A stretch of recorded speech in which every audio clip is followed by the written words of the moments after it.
এসেছি আজকে একটা নতুন জানকারি তথ্য নিয়ে, যেটা আপনারা জানলে খুব খুশি হবেন, অনেক কিছু জানতে পারবেন। তো আজকের তথ্য দেখে বুঝতে পারছেন যে কী হতে পারে। একটা বোতল আছে আর খোলা একটা ছিপি আছে। তো আমরা জানবো যে কীভাবে বোতলে ছিপি লাগানো হয়। তো সবার প্রথমে এটা এইভাবে ধরতে হবে, ছিপিটা এইভাবে নিতে হবে, ঠিক এইভাবে রেখে দিয়ে এইভাবে চিপে দিলে কিন্তু ছিপি আটকাবে না, আবার খুলে যাবে।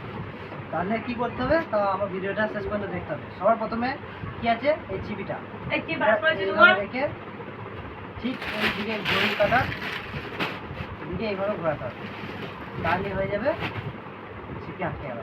দেখুন এবার আর মানে কিন্তু তাহলে সবাই বলবে যে আমি বোতলে চিপি লাগানো শেখালাম, কিন্তু খোলা দিকে শেখালাম না, তাহলে মানুষ খুলতে পারবে না। সেটাও দেখে দিচ্ছি, ঠিক ঘড়ি কাটা খোলা দিকে যেমন দেখেছি, ঘড়ি কাটা উল্টো দিকে খুললে